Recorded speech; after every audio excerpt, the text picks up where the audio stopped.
Neste ano, celebramos os 150 anos de Alberto Santos Dumont, patrono da aviação, pioneiro da mobilidade aero-urbana e grande referência para todos nós na Embraer.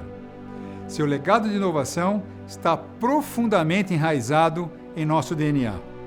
Além disso, há um outro legado de Santos Dumont, menos conhecido, mas igualmente inspirador. Seu legado de sustentabilidade, que ele nos confiou após uma aventura fantástica, a qual convido todos vocês a conhecer em detalhes agora.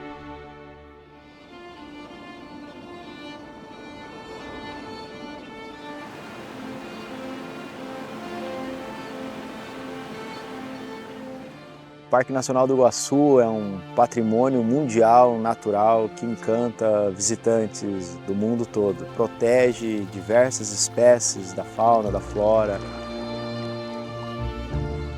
que abriga as Cataratas do Iguaçu, o maior conjunto de quedas d'água do mundo. É um exemplo mundial da conservação e do turismo sustentável.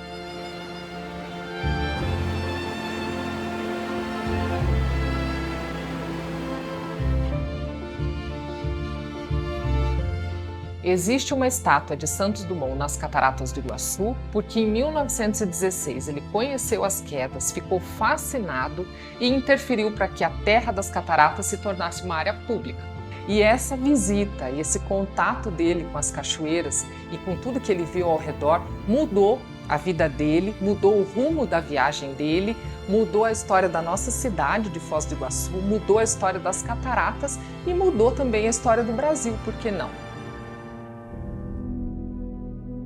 Em 1916, Santos Dumont já era uma celebridade mundial e ele vinha participando de alguns eventos sobre a aeronáutica na América Latina, passou pelo Chile, esse evento era no Chile especialmente, e de lá ele foi convidado a conhecer as Cataratas do Iguaçu pelo lado argentino, porque as cataratas ficam na fronteira entre o Brasil e a Argentina. Em Foz do Iguaçu havia um hoteleiro pioneiro, muito visionário, que soube que Santos Dumont estava hospedado na Argentina e falou com o prefeito da cidade na época para que a cidade fizesse uma comissão e fosse convidar essa celebridade mundial, que era um brasileiro, para conhecer as cataratas do lado de cá.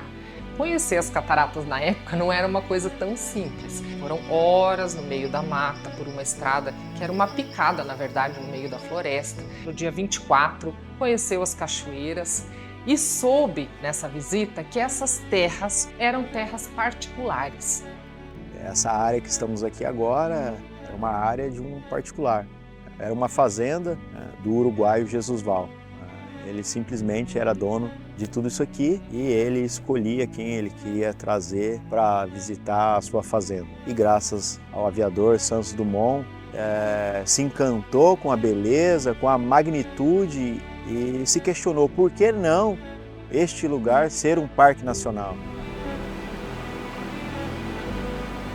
O nível do rio Iguaçu, que é o rio das cataratas, ele varia durante o ano. E às vezes o rio fica muito cheio e as cachoeiras também ficam muito cheias. E numa dessas enchentes, o rio trouxe uma tora de madeira, um tronco de madeira, e esse tronco de madeira ficou preso em cima de uma das cachoeiras das cataratas. E ali durante a visita, Santos Dumont resolveu caminhar em cima dessa tora e foi até a ponta da tora olhando o precipício lá de cima. Os relatos de Dona Elfrida Engel, que é filha de Frederico Engel, nos relatos dela ela diz que o pai dela ficou apavorado. E ela relata que Frederico Engel ficou calado, imóvel, não falou nada até esperar Santos Dumont voltar. E quando Santos Dumont voltou, ele disse: "Olha, o senhor cometeu uma imprudência, poderia ter acontecido uma tragédia."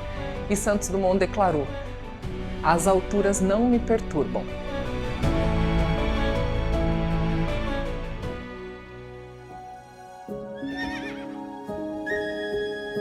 A partir do encontro dele com as Cataratas do Iguaçu, ele mudou o rumo da viagem e partiu em direção a Curitiba para se encontrar com o presidente do Paraná na época, que seria o governador do Paraná, Afonso Camargo.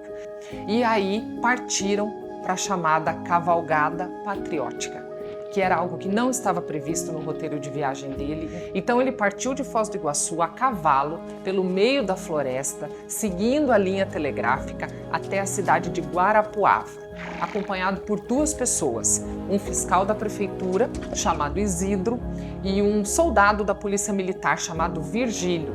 O fiscal da prefeitura que levou Santos Dumont até Guarapuava era o meu avô, Isidro Lourenço de Souza. E contava-se que ele acompanhou então Santos Dumont até Guarapuava. E uma coisa legal que a gente sabe é que ele era o cozinheiro dessa galera aí.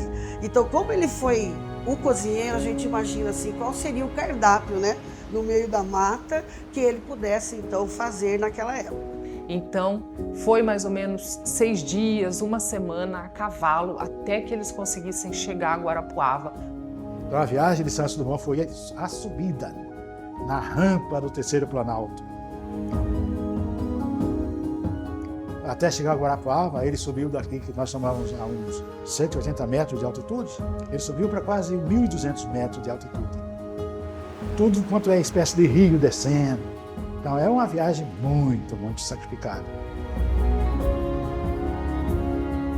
De lá, ele foi de automóvel, que não são esses nossos automóveis de hoje em dia que funcionam bem. Foram mais algumas horas até chegar a Ponta Grossa, na região central do estado. E de lá partiu de trem até Curitiba, onde ele encontrou com o governador do Paraná. Nesse encontro dele com o governador do Paraná, ele pediu que as Cataratas do Iguaçu se tornassem uma área pública, uma área de todas as pessoas, uma área da humanidade, e foi atendido. E é por isso que hoje todos nós podemos ir lá visitar as cataratas, nós brasileiros e pessoas do mundo todo. Então, Santos Dumont usou o seu conhecimento, que estava à frente, né, da sua época, todo o seu prestígio, para convencer as autoridades a tornar este lugar um Parque Nacional do Iguaçu, para que pessoas do mundo todo pudessem visitar esse lugar, conhecer mais sobre a fauna, a flora. Então nós recebemos 170 nacionalidades, cerca de 2 milhões de visitantes ano. E a dona Elfrida, que relata essa história e que tornou essa história pública na década de 70, então diz nos relatos dela que ele criou a nossa indústria sem chaminé, que é a indústria do turismo. E na década de 70 ela inscreveu essa história num prêmio promovido pelo Aeroclube do Paraná, e como prêmio ela ganhou uma viagem, então ela foi conhecer o museu, a casa onde nasceu Santos Dumont, conheceu parentes dele.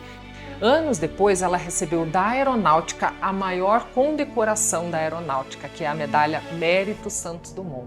Então uma mulher civil foi homenageada pela Aeronáutica graças à luta dela para que essa história fosse divulgada. Sou Isabel Cristina Pruner, bisneta de Frederico Engel, neta de Elfrida Engel, que através dela perpetuou a história da vinda de Santos Dumont. Ela batalhou também pela imagem, colocação da imagem dele. Está faltando um pedacinho de uma coisa que ela tinha na mão. O Santos Dumont, na estátua original, ele estava parado, como está aqui, e aqui tem um papel. E esse papel sumiu. Era um papel de bronze também. Então, se alguém souber de um papel de Santos Dumont de bronze, vamos devolver. Minha mãe tinha guardado em uma cristaleira as recordações que a avó recebia. A maior delas que nós temos é o livro da assinatura dos hóspedes com a assinatura de Santos Dumont. Quando, no plano de manejo do Parque Nacional de 1986, 89, duvidava que Santos Dumont passou por aqui. Teve todo esse esforço da dona Elfrida, e já nos anos 90, eu entrei em contato com um dos netos do governador na época, né? E depois que ele me atendeu, ele disse: senador, estão dizendo aqui que o seu pai, o seu avô, nunca encontrou Santos Dumont. Aí ele: quem disse isso? Aí ele se irritou. Na hora ele chamou o assessor dele e fez: fulano, manda o meu sobrinho lá no meu escritório pegar aquela foto que aparece o papai com Santos Dumont. Revela e manda essa foto para ele. Hoje ninguém questiona que Santos Dumont passou aqui, todo mundo sabe. O pai da aviação vem para Foz do Iguaçu, ele torna o território das Cataratas do Iguaçu hoje o principal ponto turístico da cidade, numa terra pública, e a gente oferece contar essa história para diversos públicos. Muitas das crianças não sabem quem foi Santos Dumont e a gente fazer essa porta de entrada, contar a história do pai da aviação num espaço dedicado a isso, é muito gratificante. Quando criança, eu recebi um prêmio na Infraero de Foz, que estava se comemorando o dia de Santos Dumont, o dia da aviação, e a frase do meu cartaz dizia: Santos Dumont, as cataratas do Iguaçu derramam lágrimas de saudade de ti. Ele era uma pessoa especial, estava muito à frente do seu tempo. Ele tinha um conhecimento muito técnico sobre aviação, sobre cultura e além. Ele entendia de meio ambiente, entendia essa necessidade de se conviver com a natureza. Então ele estava olhando à frente, ele estava olhando o que nós estamos vivendo agora, muito transgressor para a época, né? Isso é fantástico, louvável. O Parque Nacional do Iguaçu é muito grato ao Santos Dumont. Que juntos possamos nos inspirar no legado de inovação e sustentabilidade de Santos Dumont e trabalhar para garantir um mundo melhor para as próximas gerações, exatamente como ele fez.